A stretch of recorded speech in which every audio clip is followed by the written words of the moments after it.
Hello and good day to you, my beautiful friends. I do hope you are well. Welcome to episode 38 of Cross Button VR, our journey into the world of PSVR2, a show for those who want to share in our newfound enthusiasm for the world of VR. Hey, I'm your host Laurie, but if you weren't really paying attention ever, I just want to let you know that we are part of the Crossplayers. So if you like what you hear, do check out thecrossplayers.com for links to all of our content and our Discord. Now, it is an honour to be joined by two of the oldest influencers in the metaverse. It's Ben and Alex. And they're getting older because, Alex, it's your birthday, isn't it? Got some birthday shenanigans. I celebrated your birthday by the time this comes out, yes. I think this is the Alex special that we're going to call this episode. Yeah. The Alex special. You're the birthday boy. We're going to do a little bit of segment later on, a new segment we're going to have where we just spend a bit of time just getting to know each of your favourite hosts. So we're going to start off with you, Alex, just because it's your birthday. So why not? We are recording this episode early this week because I am going away at the weekend. So we don't really have much news to talk about, but we've got a few games we've been playing that we're now ready to review, a few other things to talk about, and we're going to be talking to you, Alex, and finding out a bit more about you. If that's all right? Yeah, but I'm a wee bit like, it's my birthday, and we're recording this early because you're going away at the weekend, I'm not going anywhere at the weekend. That's not fair. Oh. Well, that's why we need to make it extra special for Alex today, isn't it? Yeah. Today is your birthday celebrations then. The day Thank early, you. but still. As long as you've got presents. Yeah, we do have a little something just to celebrate your birthday. So are you ready for this? This one goes out to a very special boy with a very special VR podcast. Alex, it's your birthday. God bless you this day. You gave me the gift of a VR podcast, and I'm proud of you today. Alex, it's your birthday. Happy birthday, Alex. Alex, it's your birthday. Happy birthday, Alex. I wish you love and goodwill. I wish you peace and joy. I wish you a giant fucking Lego set and the high score on Masternoid. Alex, it's your birthday. Happy birthday, Alex. Alex, it's your birthday. Happy birthday, Alex.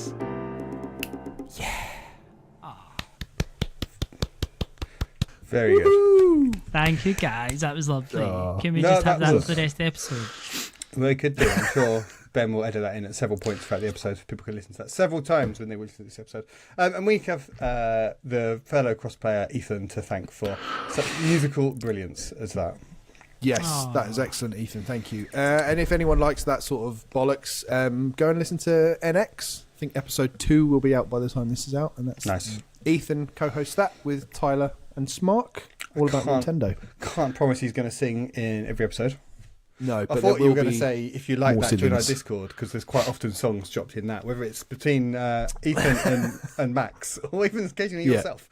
There is quite a lot of musical talent in our WhatsApp group. That too, yeah. Not quite as good as my singing voice, but yeah. Yeah, well, we thought, with all your singing you do, we thought we'd have someone else sing to you for once, Alex. So yeah.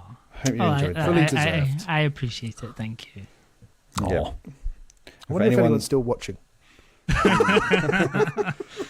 Look, there's probably lots of people out there as well that haven't seen that Simpsons episode. It was like, what the hell is that song? Is it from The Simpsons? I didn't know. I thought it was an original composition from Ethan. I'm just assuming it's an original. Like The Simpsons didn't know about Masternoid. No. Exactly. He may have changed the words once or twice. I reckon the Masternoid guys will like that as well. Got a little song mentioning them. That's pretty cool. Is it available on all good streaming platforms now? Could be. Yeah, we'll put it on there. Good. Nice. Well, let's move on. Happy birthday, Alex. Thanks. Right, we've got one bit of news this week. One bit of news, just one. And really, it's not even that big a bit of news. It's barely a rumour, barely a hint of a news. But we don't have much else to talk about, so we're going to talk about it anyway. This was on Upload VR, spotted that Vertigo Games have got a job listing stating that they are working on a high-profile AAA game in a known franchise that they are currently recruiting for. So, what do you think that might be? Let's have a guess, and then maybe Phil in the Discord can guess and get it completely wrong as well. But He's great at predictions as our Phil. He's amazing. yeah, Isn't he? I mean, Vertigo Games they're obviously making Arizona Sunshine 1 and 2. They've made a bunch of other games. Some published guest after fall. Yeah, so they're quite a high profile, good, quite prolific developer. They've given loads of support to PSVR2. What was the wording? Was it a high-profile gaming franchise? A just high-profile franchise? AAA game in a known franchise. In a known, so it's not necessarily a known game franchise. It could be a spin-off No, from a movie. okay, yeah, fair play. or It could be like the Walking TV Dead show. kind of games. Yeah. That's true. That's true. What could it be? What could it be? You're making me doubt myself now. I'm going to check the wording to see if it did say a known game franchise or not. That's what I'm here for. Yeah. What would you like, Alex? It's your birthday. Alex, Let's hope your it's wishes come true. Oh, what would I like? Yeah, just a globally recognised franchise, it says. Sonic the Play the Hedgehog. game. Don't give me a- Co- Sonic the Coldplay Hedgehog. the game. Yeah, why not? Yeah. Care about Coldplay? Yeah. I don't know though.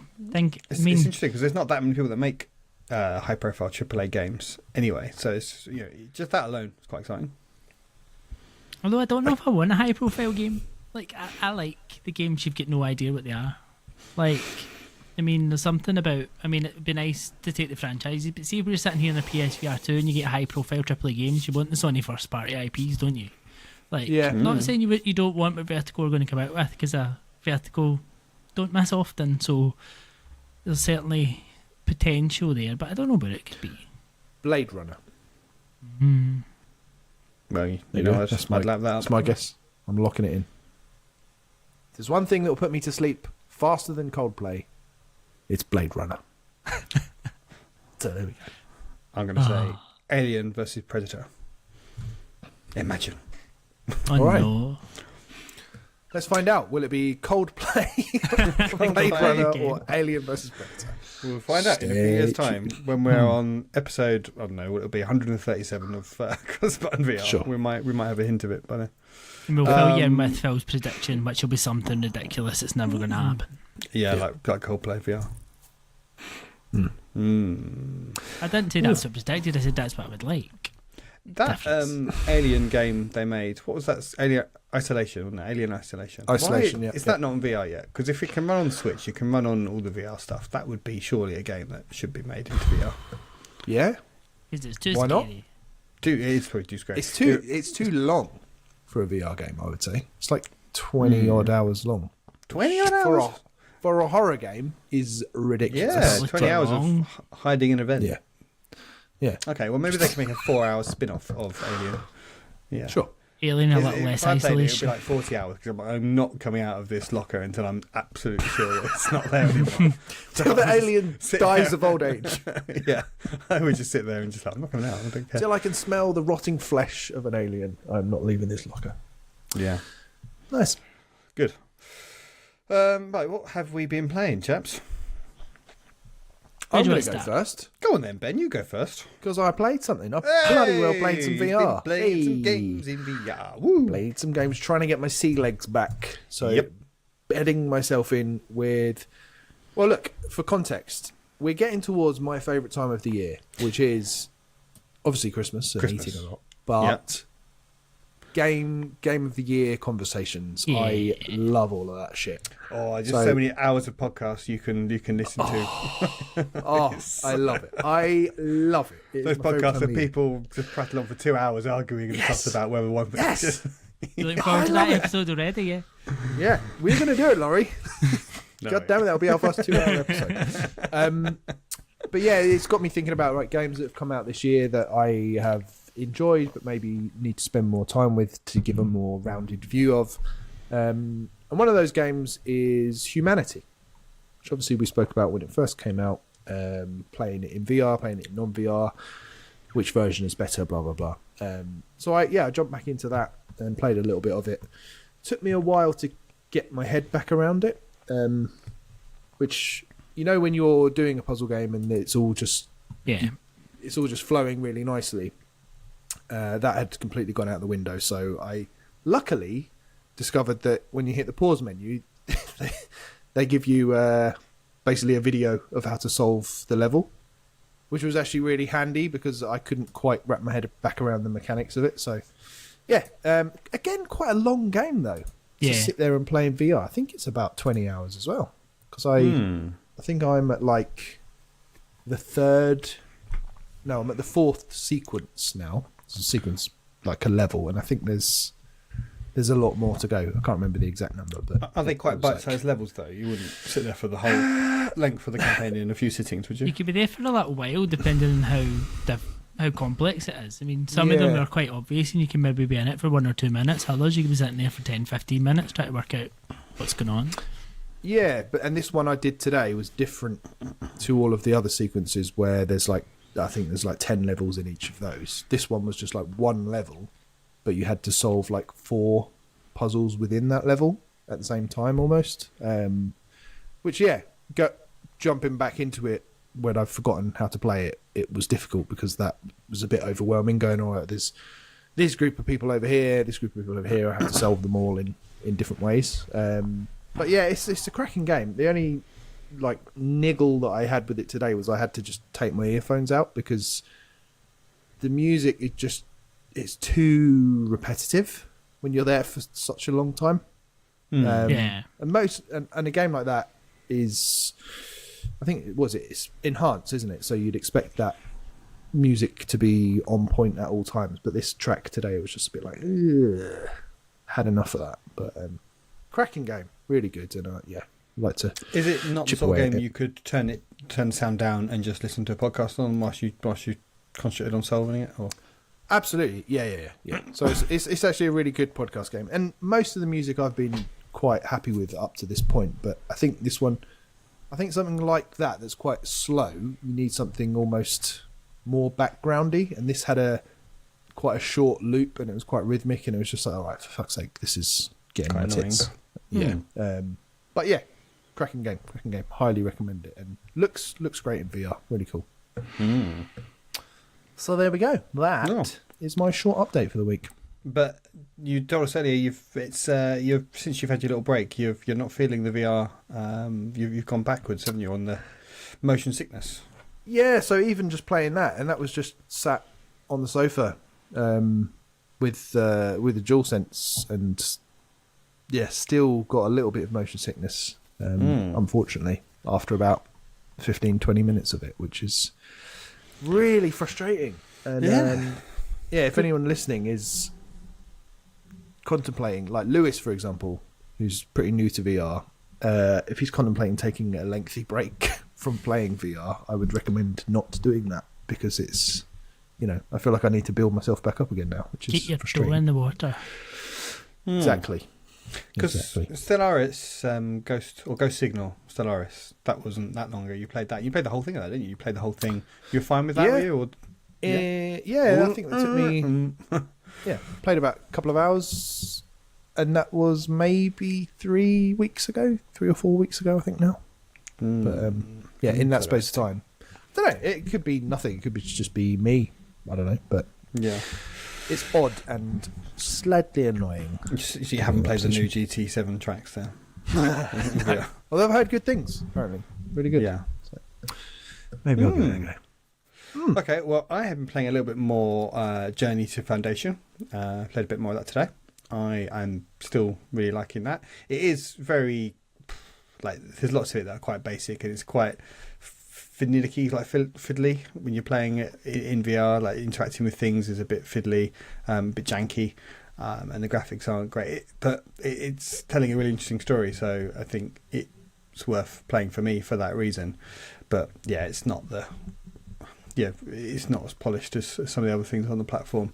You feel like the sort of team a bit more than can chew, and there are a few bits that are just plain ugly, as we said before. Some of the backgrounds that are just quite low res. Flat backgrounds that you can just see, you're like, ugh. You see like sort of sort of low detail spaceship models that are in VR in front of them and stuff. It's just it doesn't look good. But the mystery it solves is interesting, and the dialogue and the reading people's minds and manipulating their minds to get them to do things, and the fact that there's choices that play out, and you've got people in your ear telling you to do one thing and you've got other people telling you to do different things, so there's kind of a choose your own adventure element to it. That side of it is all really interesting. So I think if you're willing to overlook the slightly kind of jankiness and the quite kind of poor graphics, really, there's definitely something there that is keeping me going. I want to see how this unfolds. So for anyone, especially a fan of the Foundation universe, check it out. Yeah. And as a fan of the Foundation series, Laurie, is this sort of deepening your love of it as a universe? Not really. It's fun to be in it, but the Apple TV series is incredibly well made, big budget, and this is not incredibly well made, big budget. So it's kind of does a bit of a disservice to the world almost, because it's kind of the storytelling, it's kind of all a bit more kind of stuck and glued together, and you can see where all the sort of pieces have been joined and stuff. Whereas the Apple TV series that they have on Apple TV, I've never seen a TV series as well made as that in terms of the budget that they've thrown at every episode. Like, it's mind-boggling to think of it. But then it's Apple; they've got kind of infinite money essentially to throw at this sort of stuff. But that's not how. Doesn't translate to here, and they kind of interpret things. It's not just a copy of the TV series or anything. Like, it's just different storyline and stuff. Because again, the TV series has taken quite a lot of liberties with the books, from what I understand, and I think this has just taken its own liberties and just done things a bit differently, also based on the books. But it's nothing really like the TV series. So yeah, I think it sounds quite fair to say, and I think we both agree in this. But basically, how we judged it initially is how it's playing out. Like, the story is the bit that's keeping it all together, and everything else is kind of, just patched together. Like, there's nothing in there. There's nothing else other than the story that's exceptional, but the whole package is good. And even when you say, like, the poor graphics, it's not poor. It's contrasting, I think, because the character models and some of the details in some of the areas are very, very good. But it's then the terrible backdrops and the ships and things like that really make you feel like the whole thing is poor, and it's not. And I think if they just put a wee bit more effort into that, I would have given it such a better feel. I'm saying effort, that's not the right term, because I don't know how much effort these things and how these things work, as I've said before, but yeah. It's like we were talking about last week, where you've got kind of these indie developers, essentially indie teams, they're very small teams, whether they're indie or not. Let's say low resource developers that don't have access to sort of huge AAA money, and they're trying to push forward the medium of VR, and they're being really ambitious. It's brilliant to see, but there's just things that aren't quite. There's just corners that have been cut on it, and then there's other games that we'll talk about in a minute, like Red Matter, where it's a much more smaller scale that it's trying to do, and that everything is just exceptionally polished in that. So it's that contrast and differing approach and stuff. I'm glad that people are trying to take risks and push things forward, though, and it's leading to more interesting games. I think it just needs a bit more. The medium needs a bit more time, and these developers need a bit more resources to pull off the sort of things that they're trying to do. But you can't fault them for trying. Yeah, agreed. Cool. Alex, what have you been playing? I've been playing a few things. Very quickly, so I've been playing tonight. Obviously, we spoke about this before we had the Tin Hearts demo, which we played at EGX a little bit. Well, I played a wee bit at EGX, so I'm playing a bit more of that tonight. So by the time this podcast comes out, everyone will have access to this. It's the 9th of November. This becomes available to everyone, but I got a little bit of early access to it. And it's that discussion that we had at the time, like when you're in your own space trying to play this, it does feel better. It was a bit more obvious what it was trying to get you to do. I think in the situation that we were in that day, trying to work out and it trying to guide you, I wasn't following it well enough to see what it was trying to guide you. Whereas I feel like now, whether they have added some little bits to point you a wee bit more, I'm not sure. But I did at least follow what was going on and feel more, understand more what I was likely to do. So I got through more of the levels in I think about 10 minutes, and I did the whole time that we managed to spend at EGX. And obviously I'd played some of it before and it was the same levels I was doing again, so I knew what to do in some of it, but I kind of, and then you get to some of the far more complex levels, you can see how much fun this game is going to be. Like, it does get really complex but tries to tell that story as it goes on. But I immediately, like, it almost feels like Seventh Guest. where it has these almost volumetric characters to try and tell a story, and it looks nowhere near as good as The Seventh Guest, and you're immediately, as soon as you see these characters, you want to compare it to that, and it just doesn't have the same polish as Seventh Guest has, and you're like, I think The Seventh Guest, they developed a technique especially for that game, didn't they? Yeah. I think that was some innovation they did in that game. So, yeah, it can't really compare. It's a bit unfair, I suppose. Obviously, it's a different type of game.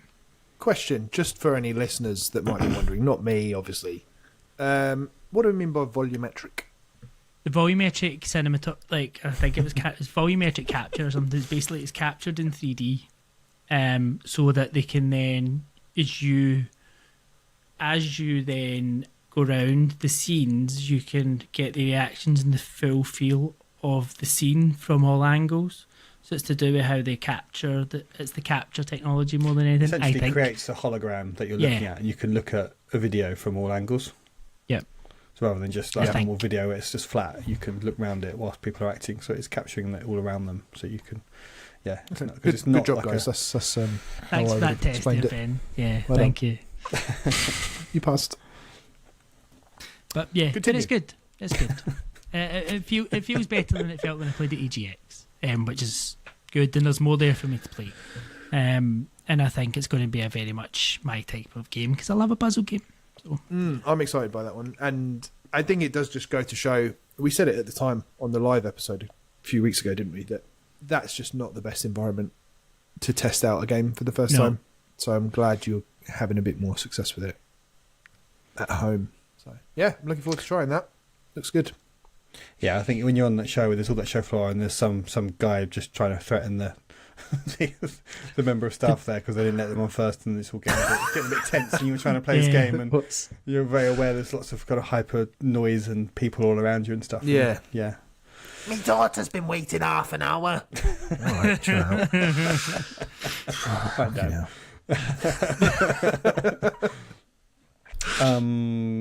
Yeah. Okay. So, Tin Hearts, I'm sure we'll all play that when it comes out, and we'll have more thoughts on that. But everyone should check out the demo at least.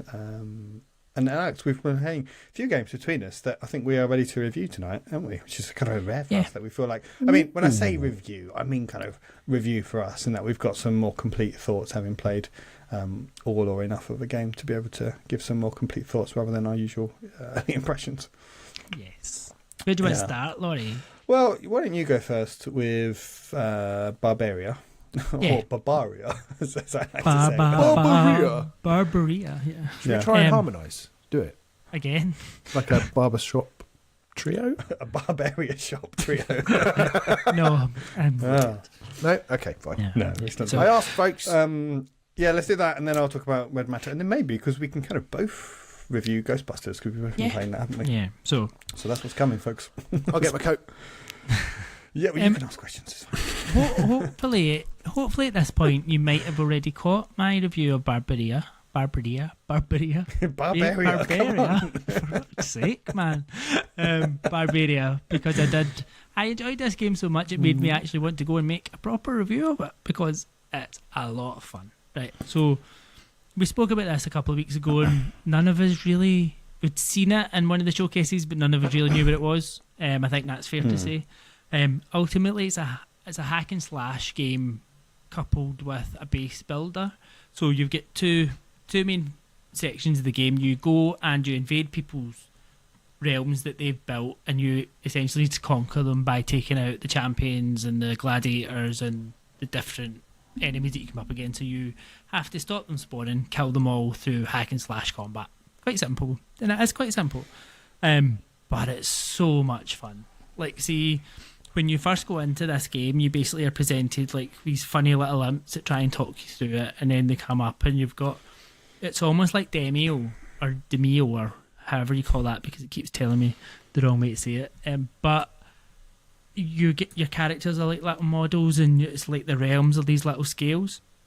So you kind of hold it up and you see this little model of yourself, and you set it down, and then it's like press square to possess your model or character or whatever that calls it. And then you press square, and then you're suddenly in first person mode going to fight in this whole environment, and you're like, here we go, the music kicks in, you've got this big fuck off axe, and you're going towards these things and you're just lopping their heads off, and it works beautifully. the combat is fluid, like the mechanics of the physics of it, like you can chop their heads off, take their arms off, like the different bits, and then you build up the different weapons you can get, whether it's bombs, whether it's bows and arrows, kind of hammers. You need different types of weapons for different enemies, and then also it has more of these kind of godlets.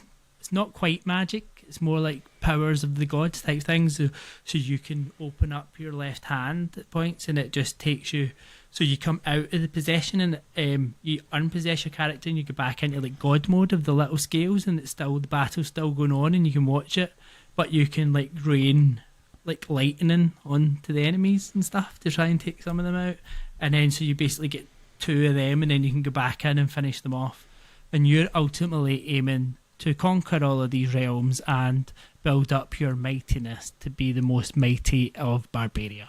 And you've got leaderboards telling you how much your scores are. I think there's going to be like different seasons so that you get different rewards. You get a reward at the end of every battle. You can then get bits to build up your base. You can spend as much time base building as you like, and then you upgrade your base using what is, the currency is called violence. It's like gold, but because it's all Barbaria as this violent nation, then the currency is called violence. So you accrue all this violence to spend, whether it's upgrading your character, upgrading your base.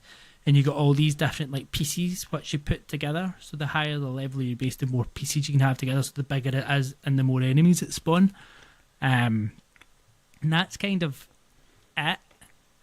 There is a lot to the game, and I think probably where the wow moment came from is the first time you get to the end of a level and it finishes and like you are victorious, and it says, oh, here's a little replay, and you're out in god mode in this little scale level, and you're watching all the characters completely perfectly recreating the whole fight, and you're walking around it watching it all going on, and you're just like, this is amazing.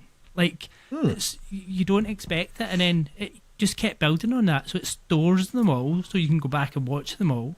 When you're not playing any people who then come and invade your realm, it stores them so you can watch what's happened when you've not been there, and watch where your defences are and what you might want to change to kind of protect your realm and make it more sound, so that you are victorious and they don't come in and kill all your enemies. And I was just like, it's so clever. But even from that perspective, if you don't want to do any of that, the gameplay loop of just going and invading other people's realms and fighting is brilliant. So it's one of those, you can probably play as little as much as you want in either side of it. You get a score for going and invading, and you get a score for protection.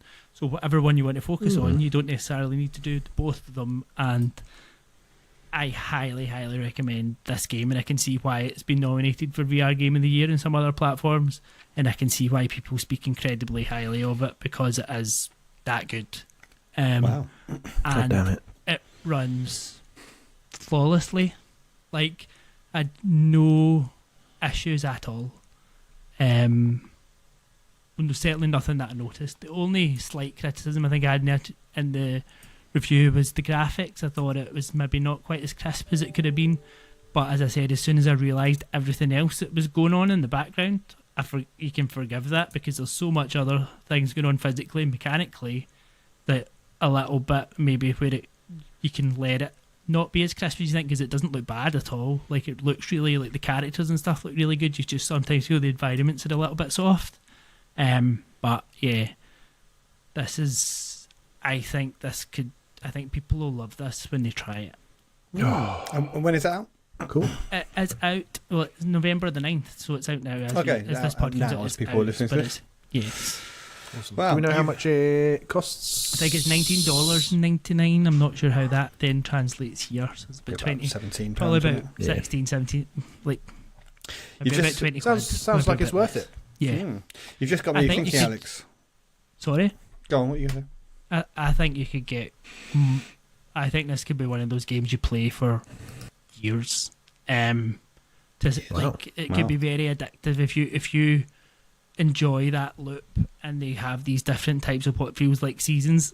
Obviously, when you're playing this pre-release and you don't have that many people playing, you can't get a full feel of how it all works. But depending on the content they add and the different things, and it's get these other bits where it's like the gods of the realm calling challenges, so you need to defend your realm of these people trying to attack you as well. So it's, there's a lot to it, a lot there to enjoy. Like, And probably the one thing I don't think I really spoke about there is the humour. Like, it's got really good humour in terms of these imps that are trying to like teach you how to play the game. Even little things, and I'm sure I put this bit in the video, but when you go and customise like your banner for your realm, you pick your colours and stuff, and if you change your colours, it then changes the attire of the imps you've got defending. But they come out and do this really camp little runway, and it's just incredibly funny. Like, when the first time you see it, you just see this little one swaggering down the runway in their new attire, and you're like, that's just funny. Like, it was just Brilliant. Well, if anyone is Really interested good. in that game, they should definitely check out your full review on our YouTube channel. So Yes, well done- well done do. putting that definitely together. on our YouTube channel Now now. or soon. By No, the well time done. you hear or watch this. And You've on also, Alex, TikTok. made me want to think about imagine like in VR if you had like the Sims, but then you could jump into the Sim in first person and just walk Yeah. around like in their life, and then you jump out back into God mode. Or Age of Empires, a strategy game where you could just jump in and you can do a bit of I'm going to jump in and be an archer, or I'm going to jump in and be a knight, or I'm going to jump in and be on horseback. How fucking cool would that be? Yeah. Age of Empires Yeah. VR. I mean, Microsoft, they're not going to make it because they don't do VR, do they? But someone should make a complete Age of Empires clone in VR and let me control it in God mode, do all the strategy stuff, and then let me go in and do the melee combat. That'd be so cool. Yep. Very cool. Yeah. It doesn't exist, but still cool. But a game that does exist that I'll talk about now is Red Matter. Nice segue there. What a segue. A game that does exist. You can tell he's been Not doing this many for of them. 38 episodes. Yeah. Red Matter, which I have now finished. And it is such a good game. Alex, you really like Red Matter 2, and I am pleased to say that I absolutely love Red Matter 1. And as soon as I finished it, I re-downloaded Red Matter 2 to play that at some point soon, because I really want to keep playing this game in this world. The first thing you play this game that strikes you out is just how incredibly good looking it is, how polished it is, how well all the textures and surfaces, how crisp everything looks. The lighting is gorgeous. And when you finish the game, the credits come up, and there is just like half a dozen people that worked on this game, and I cannot get my head around how such a small team can make something as incredibly good looking as this.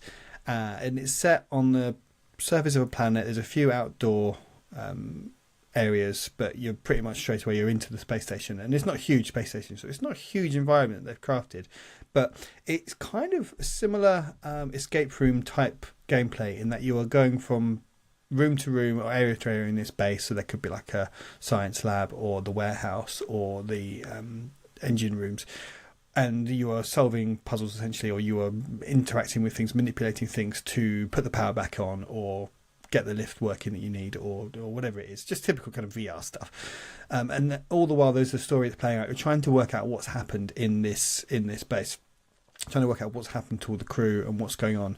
So you are it's very kind of Cold War-esque setting. So you've got one side who are the kind of Russians, who are the people that have disappeared on this base, and then you are the West, basically. Someone from, I forget the name of the, I think like United Colonies or something. That you are the you're in and you've landed on this base, and you're trying to investigate and recover some intel from the base and work out what's going on. So you're working through it, you're finding clues. There's lots of environmental storytelling, lots of information you're finding, and things are being revealed to you as you play it. And it's one of those things that when you start playing it at the early days, it is like quite confusing, it's overwhelming, because all these kind of Russian names that people mention and stuff. It's trying to get your head around it all. And almost when I finished it, I almost want to go back and play it again with full information, with full understanding of what's happened, just to see all those rooms again, and those, because the different crew members were in different rooms at the time and stuff. So you're trying to, when you're in early on rooms and stuff, there's crew members that you're learning about there and stuff. And yeah, it's just really good. The puzzles are really not too challenging, but challenging enough that it made me feel quite clever when I solved some of them. Working things out. It's not too long. It took about 3 hours, I would suggest, to That's get through. good. I think it's quite a bit shorter than Red Matter 2. The story it tells has got a wicked twist in the ending. It's really good, and just the whole. I said it on Twitter that it just really makes you feel like you are in a film or something. You're in this setting. You're living this virtual adventure. That this story is playing out, and you're driving the events forward, and you're solving this mystery. And it's not a scary game, and there's no combat to it, but there are some moments that, if it was in a film, it would be quite kind of dramatic and almost kind of scary, but it's not really scary, but it's quite kind of dramatic. I don't know, it's hard to explain. Chilling? Yeah, maybe, yeah, chilling. It's sort of weird as well and unsettling, and a bit, yeah, I don't want to say too much to kind of spoil it. Disquieting. Yeah. And yeah, and there's a brilliant reveal in the ending, so it's worth it. The payoff at the end is great. Yeah, I really, really recommend it. I really think highly of this game. It's one of my favourite games I've played on the platform. This is the sort of thing, the experience that I'm looking for. These short, self-contained adventures just get me to do some VR gameplay and tell me an interesting story that is compelling me and driving me forward and just making me feel like I'm the driving this story. I'm like the lead character in a movie. I love it. And make you feel clever. Yeah, make me feel clever, surprise me, interest me, intrigue me. It's great, and you can't. There's nothing like it. I've never played anything like it. It's great. It's a bit like it's a bit like the Seventh Guest or the Room VR, where you're kind of solving environmental puzzles in rooms. I suppose it's not quite as puzzly as the Room VR clearly is, but it's that same. That's the kind of gameplay of it. But just God, the graphics in this game, it just looks so. There are bits of it that you just put my face right up close to the wall just to try and how close could I look at this? How closely could I observe this thing? And there's some like obscured glass mirrors, glass windows that just look amazing. It's just things you just constantly. And I know Reese was playing it as well, and he said he just spent ages just staring at his hands, just looking at how good they were. But when you see other games that are quite a bit blurry, or there's a mirror effect and stuff, or the graphics aren't just very good, you think, God, this game was made by like half a dozen people and it looks incredible. And there's nothing, any of that stuff at all. It's pin sharp. Alex would tell me something about it uses frames and reprojection or something like that. This one's, it's 90 frames rather than 120 frames, but that's to do with the original engine that the first game was made in rather than the second. So it was easier for them to get the second to 120 with no reprojection, but they had to keep the first one at 90 with no reprojection because of the technology at the time when the first one was made. Well, there you go. That's Red Matter. We've learned so much. Sounds cool. Sounds cool. Yeah. So next up then, Alex and you have both been playing Ghostbusters. Rise There was of something the strange. Ghost Lord, is it? Ghost King? Rise King of the Ghost Lord, yes. Ghost Lord. Yeah, it's, well, I mean, we've talked about expressions of it. What we've done since then is we've got together, we've had a game. I think you've got some gameplay of that you've put out on our YouTube as well, have you? Or you will be doing soon? It's not quite made it onto the YouTube, but we do have some gameplay that we will share. And we have shared we've shared some clips of some of the issues we had during the gameplay, which was quite funny. Yeah, it was buggy, and especially Alex and I joined up with Reese and we played a game, and he had quite a lot of problems where he just couldn't see the ghost that we could see. He got stuck in walls when we first joined matches. He had to drop out. And I think it's just again. him though. Yeah, I should point out I didn't have any. I'm not any bugs playing it. It's worked very posh for me, and that's my impression of this game is that it is graphically and mechanically very, very polished. You can tell Dreams are good. Like the way that picking up, interacting with things just feels really good and works. It's very much contrast to say Journey to Foundation, which is all a bit fiddly. Yeah, Ghostbusters, it just works really well. It's satisfying to do. And I played the tutorial part of it, single player part of it. Loved that. That was good. Enjoyed this. Good mystery being set up here. Oh no! But then I did that, and then I say you've done the tutorial, now you can play the multiplayer mode of it, and it just, without telling me, it dropped me into a lobby, or the safe house became a lobby, and then before I even realised it, there were other people in there with me, and they were all on my microphone, and they could hear me, which meant they could hear themselves, because I didn't realise that I had my microphone on and I was listening through the TV, so they could hear themselves being picked up on the TV, and they all shouted at me, saying, "What are you doing? Turn it off! Turn it off! Hey, you got to mute your mic!" And I was like, "Fuck off!" These were I think they must have been about 13-year-old American kids, and there's no fucking way I want to play a game with like 10-year-old American kids. Like, sorry lads, but I just why it doesn't have a filter that just says, right, I'm only going to matchmake you with British adults. kids. No, just adults, or just people it's just weird. Of the upper classes. Fuck off. Yes, can you give me a poverty filter? I just don't want to be playing with annoying kids. It's yeah, you can quote me on that. So yeah, that was all just really. I just really. I didn't enter in a multiplayer mode. I didn't want to play in a multiplayer mode. We entered the game. It just kind of automatically started a game with them, and they were just incredibly annoying, and I just dropped out.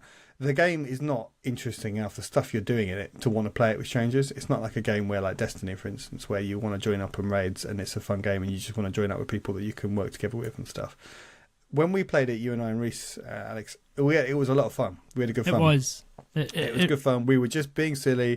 We were taking the piss out of each other. It was just daft. It was fun. It was a great place we can, if you have friends and you want to play this with them and you want to hang out in a virtual space and catch ghosts, because the stuff you're doing is pretty mindless, right? It's not hard to find the ghosts, shoot them with your proton pack, and then trap them in a trap. And there's a bit of communication and teamwork that's needed, but it's all pretty light. It's all pretty straightforward stuff to do. Yeah. So yeah, I can't imagine ever playing this without it being just a group of friends. I would never want to play this on my own. I would never want to play it with random people, and that's just me. You know, I'm not really a big multiplayer gamer, so this is not the sort of game that I would play. But yeah, it just really struck me as just like they've kind of forgotten to make the single player campaign here. These missions are just rinse and repeat jobs. There's no real reason to. There's kind of 4 or 5 different settings, 4 or 5 different places, maps. 4 or 5 different game modes that you're doing. They're all kind of variations of the same thing. You're catching ghosts and doing something else. And yeah, this is like, it's weird. There's not a huge amount there to it, but it is fun when you're playing it. It's with friends. I can't deny that. It is a laugh doing it, but yeah, there's not a lot to it. No, I completely agree with everything you've said. Essentially, like, the story is fed to you through like news bulletins and like messages on the screens within the safe house and the fire station, and then like to progress, it's about unlocking Z amount of missions, next unlocking Z amount of missions, and it tells you how many missions you've completed and how many things you've unlocked, and a bit like there's no structure to getting through it and kind of getting to the Ghost Lord type thing. It's just basically just keep going and going and going. But there only are 4.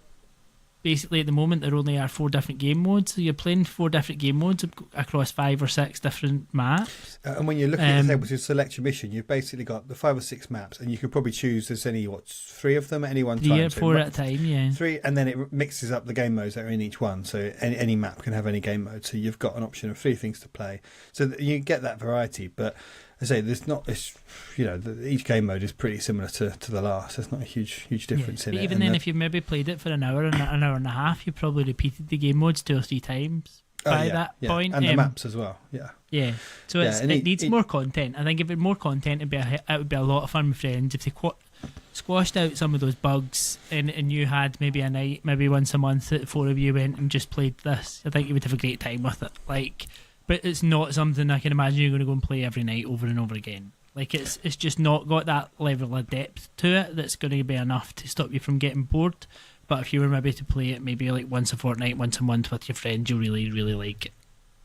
Yeah. I just find it really strange because they've got these maps and the tutorial works really nicely. You've got someone over your intercom walkie-talkie thing telling you what to do, giving you some story, doling it out, locking you in the rooms, catching some ghosts, moving on to the next one. And why it didn't continue that in the maps that it gives you, go through those room after room in those maps, dole out some story, you know, send you to the Alcatraz prison, then send you to the Golden Gate Bridge, then send you to Chinatown, give you a reason to go to these places, a story reason to go to these places and catch ghosts, and then to the final boss. And then you can think, okay, now I've kind of completed the campaign. That was essentially an extended tutorial. Now I can play it online with friends. But there just isn't that. It's just, there's no, just rinse and repeat job of repeating the same 10-minute tasks.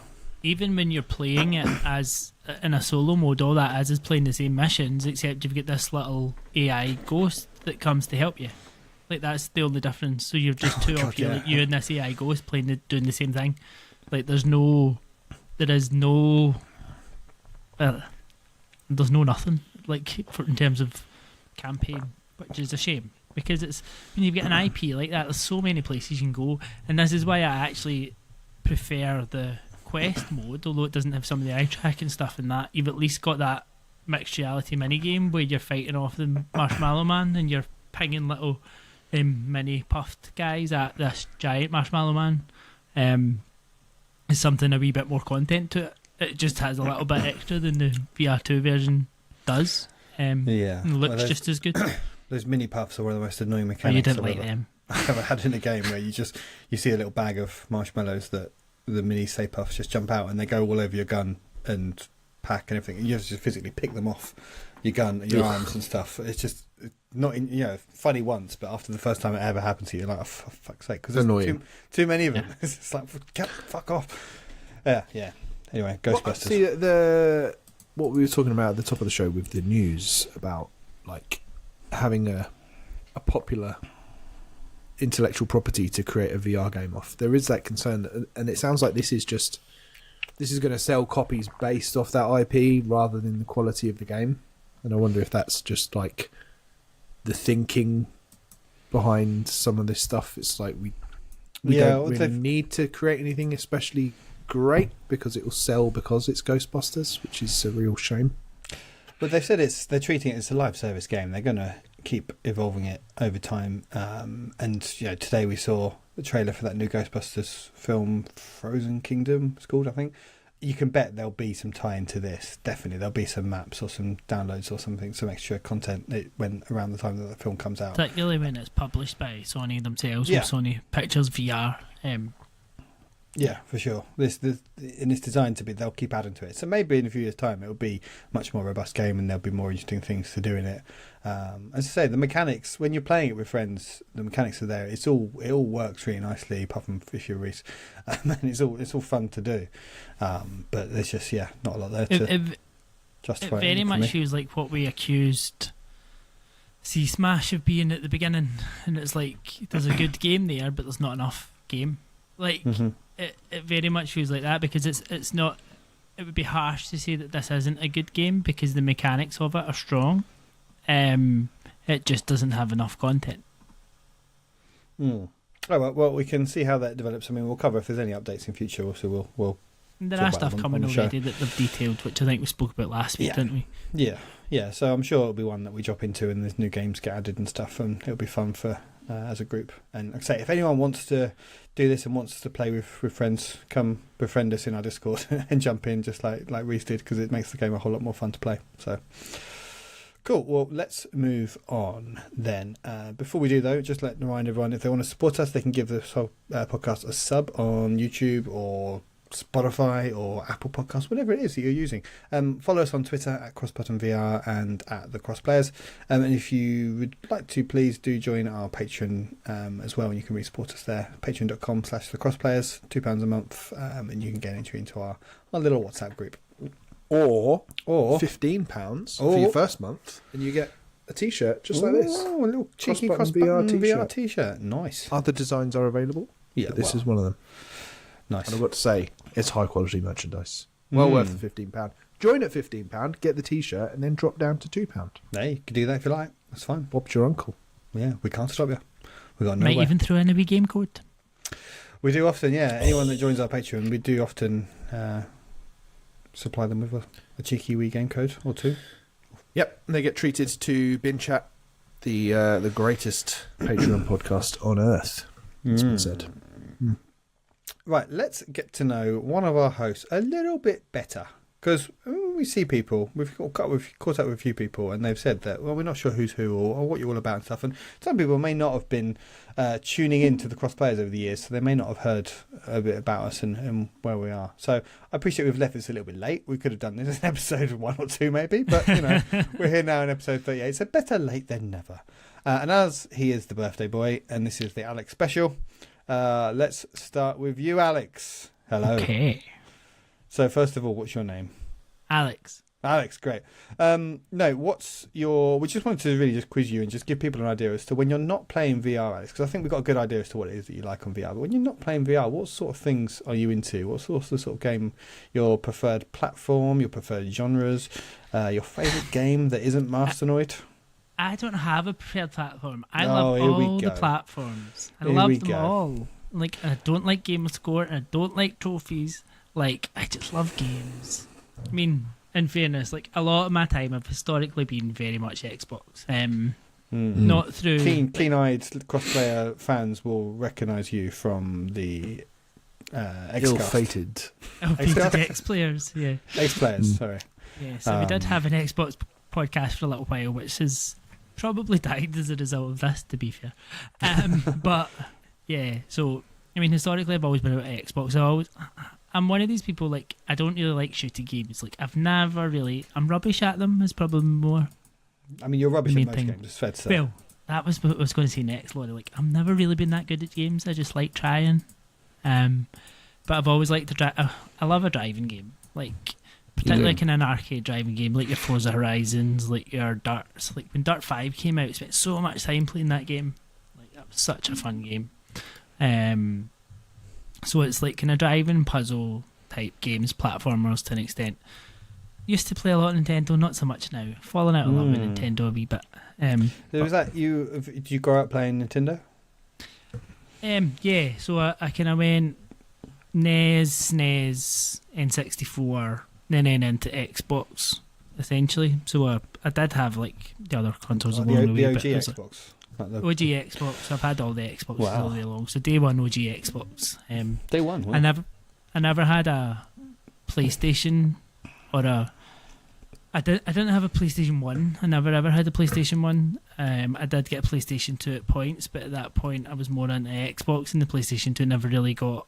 And I think that's a lot of where my gaming habits and what I've liked has kind of stemmed from, because I missed a lot of PS2, so a lot of like that kind of early classic PS2 stuff, like your Metal Gears and all that side of things, was never something that I played, even like GTAs and stuff to an extent, because they were all PlayStation exclusives kind of early on, until was it 3 came out in the Xbox 360 eventually. Was it the Xbox? Can't remember. So that kind of pushed me down a direction. So it was like games like Project Gotham Racing, when that launched on the original Xbox, like was one of my favourite games. Like that Project Gotham Racing series was brilliant. It's still one of my favourite series. Was that the successor to Metropolis Street Racer? Yeah, on Yeah. Dreamcast. Yeah, I had that Classic on Dreamcast. Dreamcast I never game. had it. I never played any of the other ones. First time I ever like appreciated analog triggers. Playing that, very cool. Yeah. So that's kind of where I started. So I can see why the Forza games, Motorsport and Yeah. Horizon are your jam very much now.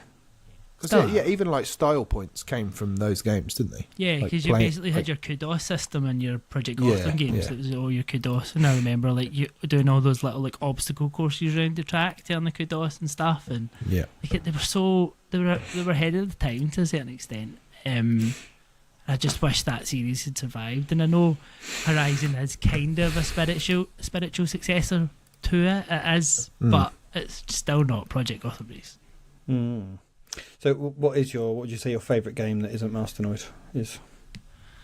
It's probably still Portal 2. I mean, Portal 2 is one of those Is that what we games did? Because we did. Is that when when you we top 10 did the this- top 10s Yeah. last year. Was it last year we did Yeah, it. last year. Yeah.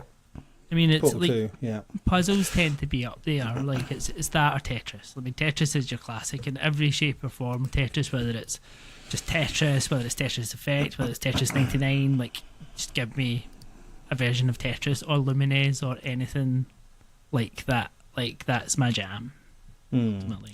Yeah, and why isn't there a Portal in VR? Why haven't Valve made that? Well, they said Or why, that was, why hasn't someone else there made were that? reasons behind it, and you can play it in VR now. There's some mods out there. I that don't mean like make porting it the away. actual Portal. Just like make a new game that is No, basically Portal I know. in VR. It doesn't have to be Valve that make it. Just make a new Portal.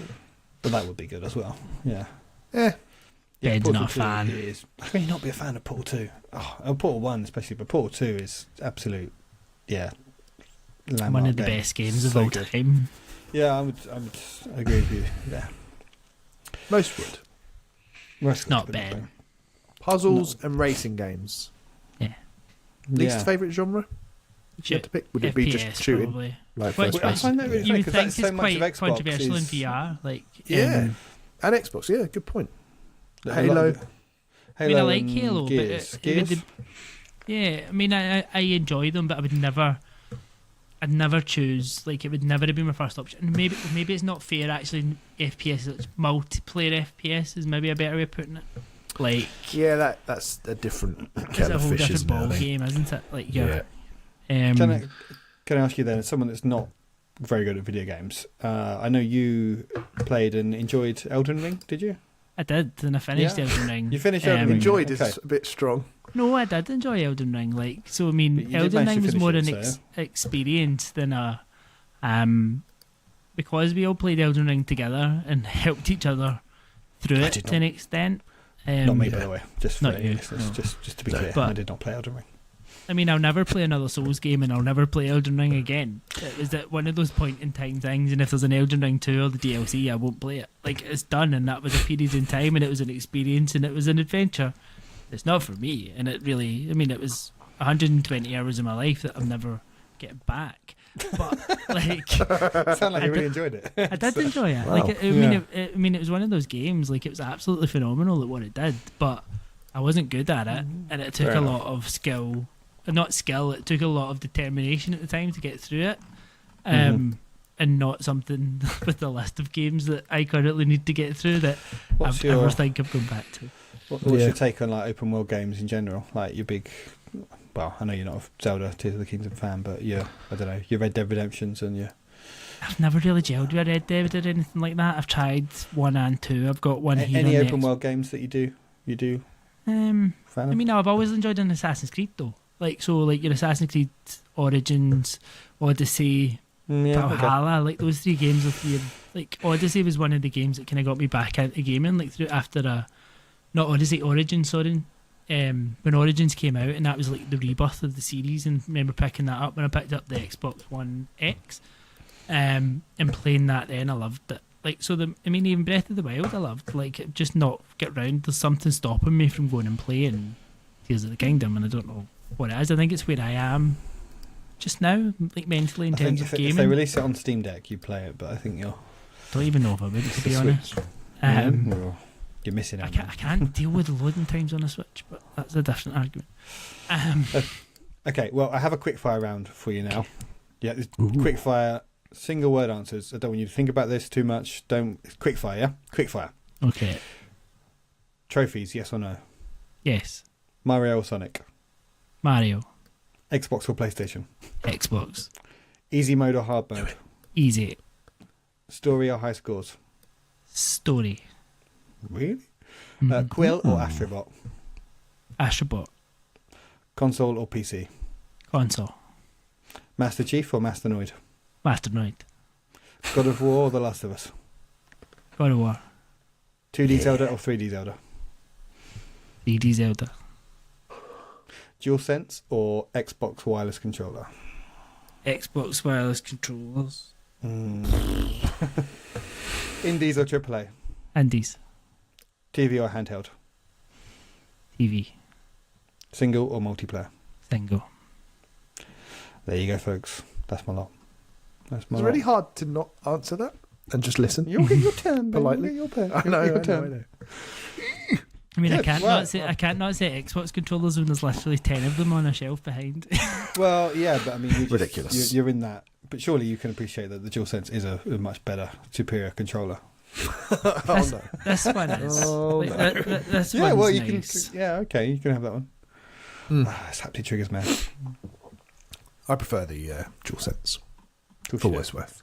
I mean, once we Yeah. get the new Xbox One, which has got the DualSense features, then there's no competition. But I was actually Ghostbusters, the haptic trigger, or the adaptive triggers. triggers. Adaptive triggers, sorry, on Ghostbusters work really nicely. That's a really nice effect. On that. Actually, that's reminded me. Humanity again. That's a really nice. The implementation of the haptics in that is really good as well. Like when as the text is popping up on the screen, you get this little typing sensation Yeah. going Oh, through yeah. the controller. Yeah, Spider-Man Very 2 nice. as well. Very Lots of nice. haptic stuff. And the little spider bot tapping through the air vents. Oh, I love that. Right, we did ask our Discord for questions, and we did get some really good ones. We don't really have time to talk about any of them now, but I will just, in another interest of quick fire, I just want you to give quick answer. Just name of the game, literally, you don't need to go into detail. Personal favourite games that were overlooked at launch or that aren't considered must own. What would be the game that you would tell people to pick up? Masternoid. What the bat? What about? Well, a launch game, Alex, but we'll have it. No, could say something else. Come on, we know you Zombieland. like Okay. Well, I'm going to say Cosmonia's shout. High. Cosmonia's High for me. There we go. There you go. Thank Good you. recommendations. What is this for those? We could maybe talk about them in more detail, but if you want to understand why we like those games, go back and listen to episodes 1, 2, or 3, or whenever we talk about them before. But yeah, we've got some other questions. Thanks to everyone that sent them in. We will probably cover them in future weeks, if that's okay with you.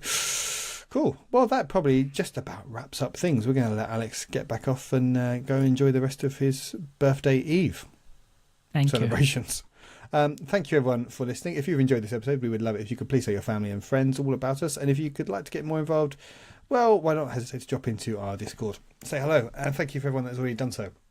And last but not least, thank you for all of our patrons for supporting the work we do. I've been your host, Laurie. These two have been Ben and Alex, and we will see you again next time. Until then, though, it's goodbye.